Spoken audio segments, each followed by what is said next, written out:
I want to take a quick moment to thank the organizers for the conference for putting this together. It's a huge ordeal to do that, but more importantly, I really wanted to thank the city of Miami. This is such a vibrant and exciting city, and I can't think of a better place to come and bring a lot of Bitcoiners together to share their ideas and thoughts. It's been a really wonderful weekend, and it's really want to thank everyone in Miami. This has just been a wonderful experience so far. So thank you.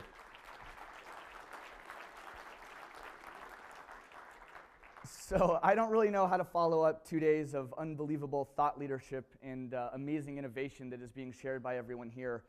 So really, my presentation today is going to be quick, and I wanted to basically go and do a quick review over the past year. This industry is moving at light speed, and it can be difficult sometimes to get that perspective to sort of study what has already been accomplished. So I want to kind of energize the group a little bit around where we were just a year ago today, tell you a little story about blockchain.info and its founding, and also introduce you finally to the team that's behind the project. And then the last thing is really a call to all the entrepreneurs in the room that are thinking about building software for Bitcoin, and basically tell you a little bit about the journey that we've been on over the past year, and sort of share some reflections about product development. And that'll be sort of the overview for this afternoon. So a year in review, the history of blockchain, the introduction to our team, and then reflections from the road. So 1 year ago today, the price of Bitcoin was $18. And we all know where we are now. It's hovering back around 1,000 today. 1 year ago today, the market capitalization was 118 million, and now it's 12 billion. It rivals that of entire nation states. 1 year ago today, there were 100,000 users at blockchain.info, and I'm proud to say that we now have over 1.2 million users at blockchain. That's more than the metropolitan area of Dallas. It's more than Denver. It's more than San Antonio and Albuquerque and places we come from. And it's getting bigger. This is a worldwide community that's growing all over the place, but it's kind of fun to put it in the perspective of places we know.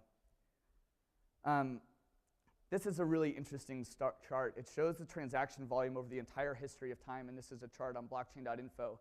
And you'll see as the price of Bitcoin has risen and the popularity has increased, the transaction volume has increased as well. Right now, we're doing over around 61,000 transactions in the entire Bitcoin ecosystem a day. And what's really impressive about this chart is the price has increased, the number of transactions has too, and there's some preliminary research that's coming out that if it proves to hold true, will shatter 50 years of neoliberal economic thought, that as the price of Bitcoin goes up and the popularity does too, so does the transaction volume. And the research that's coming out shows that it's moving at the speed almost at parity with the US dollar. And this is absolutely wonderful news for economists out there. Obviously, thanks to amazing companies like BitPay and Bitpagos and other ones around the world, merchant adoption has been a big story in 2013. You've seen the world's largest blogging platform in the world accept Bitcoin. One of the world's most popular websites for news and social media. OkCupid, the world's largest dating website. Overstock.com, a major retailer. Tiger Direct, headquartered here in Miami. Zynga. You can go to space with Bitcoins, and massive merchant adoption has been a wonderful story in 2013. So basically, we sort of visit a little bit more about where we're going to head into the future, I do think it's relevant to tell you a little story about blockchain.info. So blockchain.info was started by a young man, and he's probably someone I have the deepest respect for from an entrepreneurial perspective. Ben Reeves is the founder of blockchain, so I'm here speaking on his behalf and on behalf of our team. And what he accomplished was pretty remarkable. But what he set out to do was relatively unremarkable. He began his project in August of 2013 and basically wanted a simple website to study currency statistics and double spends in the Bitcoin economy. And he started listening to feedback in forums online, Bitcoin Talk, and answering the call to build new things and learn from the community. And basically, it was a very grassroots effort to build the product and design it. The wallet service was launched in early 2012. Android app was published soon after. We launched an iPhone app for a wallet service in 2012 as well. And at the beginning of last year, we had 100,000 subscribers to the wallet. By May, there were 250,000 wallet subscribers. There were 500 by October. In December, blockchain conducted possibly the world's first Bitcoin-only acquisition when it bought ZeroBlock, the #1 most popular Bitcoin app for iPhone and Android. And it's wonderful. If you haven't downloaded it, check it out. And in January 2013, we started off the year with a real bang. Over 1 million users have signed up. This is a major milestone for any type of product, but especially so for Bitcoin. The skeptics, the calls that we were building a Ponzi scheme, the calls that there were no commercially viable products available in this space, have completely been eradicated. Now new arguments are forming, and we'll have to live through those as well. So the last year has seen the founding team of Blockchain formed. So myself, Ben Reeves, who's the CTO and founder of Blockchain, working on super secret scientific things. He's like a chief scientist in the company. Roger Veer, who works on our business development. Dan Held, who's the product manager of Blockchain and co-founder of ZeroBlock. You've got Chengpeng Zhao, we call him CZ, an entrepreneur with lots of experience, worked at Bloomberg for 4 years, and our technical lead managed massive explosion of developers under his management, and also an entrepreneur on his own. I'd like to introduce Sean Percival, who will be working on our marketing efforts at Blockchain, an entrepreneur from the Valley. George Mandrick, who's really much the heartbeat of our company in a lot of ways, interfaces with all of our customers, and a blockchain expert. His absolutely lovely wife, Allison, who does all of our kind of communication to our customers. We also have on board Bill Hill, a wild expat who lives in Paris, 17 years of mobile development experience. He was building Symbian phones back in the 90s. Andrew Lee, who's doing front-end engineering, and then David Chen, who helps on operations and strategy. I'm very excited to announce today that Andreas Antonopoulos is joining the Blockchain team.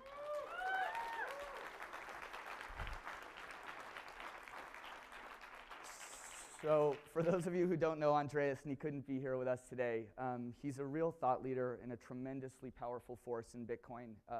He cares an unbelievable amount about your privacy and about your security and about Bitcoin in general. And he'll be informing all of the security operations at Blockchain. And it's just a true pleasure to be able to learn from him. So we're very excited about that. Some of the things we're going to be working on at Blockchain, this is a new design for an HTML5 responsive wallet that will circumvent any nonsense from the Apple team. So you'll see what that looks like. I'm proud to announce that we're going to be launching blockchain.com, a new property we purchased. And we feel it's time to actually let the wallet stand on its own. So blockchain.info will be the search engine for the Bitcoin economy. Blockchain.com will become a new home for wallet services, and we'll be making this transition through Q1 and Q2 of this year. But the intention is really to provide a new experience for the next set of adopters that's more simplified, a little bit easier to use, kind of has a more human touch. I think in a lot of ways, Blockchain was amazingly successful early because it spoke to the right audience, and we want to continue to help grow that audience by making experiences that are a little more familiar to people. So you'll be seeing that coming along the pipeline. And then, of course, new updates to ZeroBlock, absolutely a stunning application. It's created a new way of doing design with a plus kind of architecture, and we're going to be doing new charts in that, so we'll be seeing some updates there as well. Now, what we're working on is actually probably not as exciting as many other things that are happening in the world, and I'm going to transition actually now and spend a little time talking about what we're looking for in the community. So I'm here to solicit everyone's attention and help. We're calling all the honey badgers in the world together to come build products and services. We need you. Blockchain.info has free APIs. They're very well documented. If you have an idea for a game, a product, an app, a different type of wallet, maybe a wallet that helps parents do allowances, or a wallet maybe that's designed for sports fans or something like it, you can skin it, you can build it, and we'd love to see those kind of things come together. So this room is really at the forefront of helping us make the next adoption of Bitcoin happen. And we need you to build beautiful and simple products that are fun and that basically take the intimidation out of Bitcoin a little bit. So over the last year, the Blockchain team has eclipsed over 1 million miles of flying time. And over that period, I've tried to take some photography as I go around to sort of capture some moments. And also, this portion of the presentation is really a little bit around product design and development and how to think about ideas if you have them. So if you've been sitting on the sidelines, or if you're working through your own product right now, maybe learn some of these lessons that have been hard to learn for me, and hopefully you can maybe build a little bit faster or something like that. So this photo was taken on the border between Argentina and Chile in Patagonia, and it's called La Valle de la Luna, which means the Moon Valley. And of course, we're all headed to the moon, hopefully. So I wanted to basically talk a little bit about where to begin when you start a big journey, whether you've been working in software development or you're an entrepreneur in a completely different space. If you're in insurance, or you've done finance, or you've done anything, everything has to be rebuilt for Bitcoin. So your expertise is needed. But where do you begin? Well, define some kind of problem, and then conduct a survey and get feedback from people. Talk to everybody. Talk to your parents, your brothers, your sisters, your siblings, your colleagues, your cab drivers, and get feedback from them and learn about whether or not they think your idea is good. And then when you're done with that, you can ask somebody, if you're interested in monetizing your product, how much your problem is costing them. This is a technique I've used to sometimes understand if I can make money off of a product. Now, if you're going to build an open source solution, this may not be as relevant for you, but it's also a way to actually market against other services that are charging for it. This photo was taken in Morocco at this very early in the morning. There were some birds sitting on this wall. This is Essaouira, which is a World Heritage Site, and it's really stunning if you ever get to visit that. Whenever you collect a lot of data and you're studying what you're working on, you really need to be wary of confirmation bias. And this is a problem a lot of people have when they're collecting data, that they let things reinforce decisions. But you should challenge your assumptions. You should seek feedback. When people are critical of your ideas, your things, don't take it personally. I frequently ask competitors and people that are working against us what they think of my ideas. And even if I'm basically giving them my playbook, I learn from them and their reactions. And I also try and incorporate that in how I think about how to build blockchain services. That's a photo of my dad. Analysis paralysis is something I suffer from, and it means I gather a lot of data and then I don't know what to do with it. And it's sort of tricky, but you have to kind of keep moving forward, and this space doesn't reward people that can't make decisions quickly. So your competition is really global.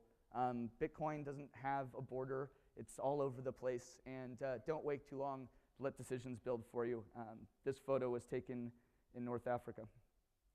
So one technique I use when we build something called a minimum viable product, like a new service, something we're trying to prototype, I build what's called a functional matrix. So basically, it's a box of ideas. So if you think about a software product, you've got home, maybe a settings tab, a social tab, and some other features. And then I decide what's something that really has to be in there, where a potential problem might be, and then nice to haves. So if you're going to build here, you're going to build green. Your red ones might be an issue, and blue is cake if you can get it done.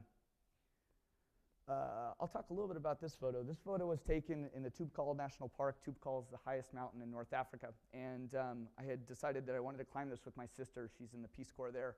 And we went all the way up to the summit. We stayed in a refuge, and you have to get up super early in the morning to climb to the peak. And I had bought my sister and I like these really sweet headlamps that looked like aliens, and I was so excited about using them. And it turned out that I didn't bring any batteries with me, which is a real pain in the ass when you're 10,000 miles up to the sky and it's freezing cold. So I bust out my iPhone, and we wandered up the mountainside and got severely lost, which will be probably something that happens to some people when they start building things. You'll go down pathways and there'll be feature creep. But if you can stay focused, you can get through it. So anyway, it was really cold. So when building, one thing a lot of people forget is you should really start to build your marketing presence online. So put up a very simple marketing site and build a blog. Another thing I see all the time with new software that's being built is they don't put a subscriber email box on the website, and this drives me crazy. People are interested in what you're doing. If you're doing Bitcoin things, they're really interested. So put a form in there for people to sign up. Email addresses are currency because it's a way for you to connect with people. So start tweeting, start building an audience, and if you're going to build a product you plan to monetize, you should start selling it day one. This is what the climb was looking like. You can see why it'd be a little tricky to navigate in the middle of the night without light. So keep climbing and prototype quickly. This is a camel trek. You should build, test, and iterate very fast. Decision making in small teams can be very difficult, especially if you've got a lot of chiefs in the TP. But building internal consensus should be the priority. But when it's not, you shouldn't let it prevent your progress and development. So it can be very difficult to put your ego aside, but let it sit. And one technique I use when I'm fighting with a product manager or a technical lead or something like that is I say, I love your idea. I love my idea. Let's A/B test it, and we'll let the math win. And then, of course, we always set up a side bet to really ridicule the other one for whatever the math proves out. Launch a beta, and once you get your beta out, make it very, very easy for your users to report problems to you. Your users are going to tell you exactly what they need, and make sure you do that for them. And then one thing that I do several times a year with blockchain and other services I've worked on before is you ask 5 friends or friends of friends to actually go through a setup process on your site. You live and breathe your products or services. You probably know them better than anybody in the world, but you don't actually see the problems with them. Record the sessions and do not help them when they're setting things up. Give them a task like create an account, set up email, to find notifications, turn on 2-factor authentication, things like that, and just watch them do it. And you'll find that there's very often you'll find there's low-hanging fruit in your product that you can improve. So you could reward your beta users with social praise if you don't have any money or things like that, and people like that. So this last year, probably the biggest epiphany I had about the real changes that we're all going to see in the world happened in the middle of nowhere. And there's a story behind this photo. So on this camel trek with my sister, we worked with a Berber guide who was dressed in this absolutely stunning blue jalaba with gold embroidery. And we went to watch the sunset across the dunes in the Sahara Desert, and I hadn't seen a light pole or electricity in a week. And this man walked off into the desert and took this very strong pose, but he wasn't watching the sunset. He was watching the moon rise on the horizon on the other side. And I was curious what was going through his head, but he stood there and just looked very reflective. And for 5 minutes, the sun was setting, and it was just gorgeous. There was sand kind of pushing across with some wind. The dung beetles were kind of cruising across the sand, and the whole moment was shattered. And I hear this doot, doot, doot, doot, doot, doot, and his cell phone goes off. This guy who picks up rocks and sells polished geodes in a North African desert has an iPhone 5. And he checks his email, and at that moment, I knew that we had gotten to a point where someone in the North African desert could have access to all the financial equipment and all the information that someone in a Fortune 100 company has. And I was sure that for the first time we could possibly, in the history of mankind, regain our financial sovereignty, and it was a really special moment. So for those of you that are building products and services, that are entrepreneurs, and going down that lonely road, the most important thing about Bitcoin is probably not the price and not the market capitalization, and maybe not even the technology, but the community in Bitcoin is the most enthusiastic, energetic, impassioned, and supportive you could possibly ever want for any mission in your life. So don't worry, be strong, and we're going to get your back. We're going to help each other. A rising tide raises all ships, and I am so excited about 2014. And if anybody needs anything or wants to talk about ideas or get feedback on their products or services, please come find me after this. I can talk about this stuff till I can't talk anymore.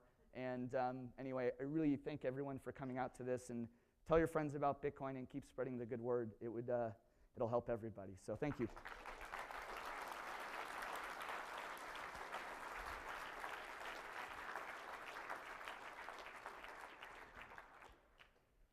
And I'm happy to answer any questions, and if you've got technical ones, I can do that after as well. So. Hello, hello. Hello. Thanks my name is Sebastian Brandt from Pathfinder Capital. Thanks a lot for your speech. I found it very interesting that very nice of you that you introduced all your people in your company. I'm curious about how you run your operations. You have mentioned that you've been traveled more than 1 million miles last year, and you also mentioned that you do a lot of marketing. So I'm wondering if you just look at marketing, product development, and let's say research maybe. What are the percentages that if you take the total workload of you and your people, that you spend on each of these buckets? Okay, so I would say we've made substantial investments in really sort of supporting grassroots efforts. These conferences are great, and there seems to be one about every 2 weeks now, and they're always in a different corner of planet Earth, which is fun because we get to see really how international and how non-centralized Bitcoin is. When I think about how companies will be built in the future, I don't look at the last 50 years of brick and mortar businesses. I think really differently. Blockchain has been built as a distributed, disciplined company that is completely internationalized. We have employees on 4 continents.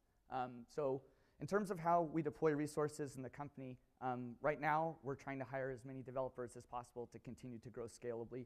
Hiring the top talent in the world is really important to me, but mostly finding people that are really Bitcoiners, ones that are really there for the mission and the long-term promise of giving people back their financial sovereignty. For me, that's more important than finding someone who may have had more experience somewhere else, because when they're part of the mission and they understand Bitcoin, then the rest is easy. I guess the only other thing to comment on is that blockchain is a bankless company. We're a 100% Bitcoin-based business, so think about that for a second. We pay our employees in Bitcoin. We pay all the services we use in Bitcoin. We travel on Bitcoin. I use 9flats.com to rent apartments all over the planet in Bitcoin, and it's truly different than anything else. It's a major competitive advantage for us. And also, we only do our deals in Bitcoin. So when we work with partners, which is how we provide free services for everybody, we earn that income in Bitcoin. So if you think about this in terms of building your own business and accepting Bitcoin as a form of payment, it's amazing. We did deals this fall for advertising with amazing partners like Gift and other ones. And when we take those dollars, or we take Bitcoin payments in the fall and the price of Bitcoin goes up and we yield all that value, it's really good for everybody. So hope that helps a little bit. But I think most importantly is that we're making investments absolutely on the R&D side. That's probably my biggest focus is product. The biggest issues in Bitcoin today are that the products have to mature. Like, it has got to get better. And that's why I welcome competition and hope that lots of ideas are coming together and come after all the services in the industry, whether it's wallets or whatever, make them better and make them good and make them easy to use and help people understand why Bitcoin was going to make their lives better. Hello, Sean Wilkinson, Bitcoin developer. Thanks for all the stuff you guys have put out so far. Really appreciate it. 2 questions. So, how hard would it be on the technical side to implement, multi-currencies into your online wallet? And 2, what do you say to the people who say you should just not use an online wallet at all unless you guys are implementing something like multi-sig? Right, so multi-sig is definitely on our radar, and that's one of Andreas's big sticking points. He's been harassing me about that. Are you going with 2 of 3 or some other? I can't speak for how we're going to implement it yet, but we're focusing on that a lot. For people that would say that using an online wallet is not ideal, I store all of my Bitcoins on blockchain, but I like eating my own dog food, and I advise people that they need to set up extremely secure passwords. They need to learn about 2-factor authentication, and they should set up a secondary password, which is like a PIN number to release money when you're spending it. That being said, I will humbly submit that I wouldn't advise anyone to put all of their wealth in one place. You should diversify it. But there are other kinds of issues with cold storage, like the fact that if you put it on a paper wallet, that wallet can be destroyed, lost, corrupted. If it gets wet, it can deteriorate. So I think people that say that you can't use an online wallet are very ignorant. The wallets online, and especially mobilely, are going to be the last mile. That's how the money moves around in the economy. So don't store everything there maybe, but keep enough to go buy coffees and help support local merchants that are like the Clevelander, which is now accepting Bitcoin. I think most importantly, when you think about picking a Bitcoin wallet, you should think about what kind of company is behind it. Have they open sourced the client-side technology? Are they coming to conferences and speaking and putting their name out there? I think about those things because Bitcoin is very stealable too, and you need to work with reliable and trusted partners. And so those are some things to think about. But blockchain is designed specifically to entrust users with a little responsibility. They can't forget their password. We have no access to private keys at blockchain.info, which means that if you lose it, it's really gone. But that's also a wonderful thing. You're your own bank. I can't freeze your account. I can't stop a transaction. No one in my company can prevent you from doing whatever you want with your money. And that's a beautiful thing. And the multi-currency? Right now, we get asked this question a lot. We have no intentions in the short term to support alternate currencies, if that's what the question is. I reserve the right to evolve my thinking on that. But right now, from my perspective, Bitcoin is an order of magnitude of an improvement over the existing financial system, and all the other altcoins kind of flutter around it. I think it would make sense for us to really sort of make sure we get Bitcoin right first, and before the other things sort of take off. I anticipate and welcome the other ones, but let's get Bitcoin right first.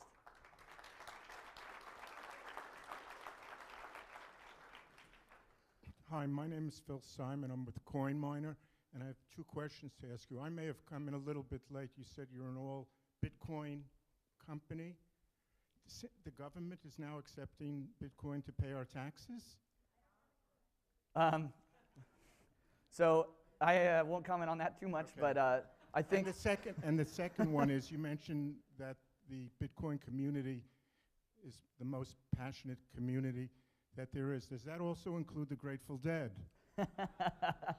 All right. I'll submit that they're pretty good too, and hopefully we can get some of them on Bitcoin. In terms of the first one, the United States obviously taxes people on a global basis, so you're responsible for managing your own tax liabilities, and you need to be very careful about this and study it.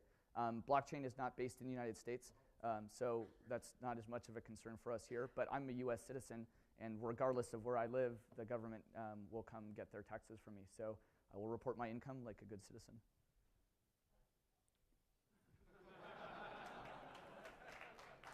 All right, thank you guys so much, and I appreciate everyone coming out to this and looking forward to hopefully seeing you guys in the future.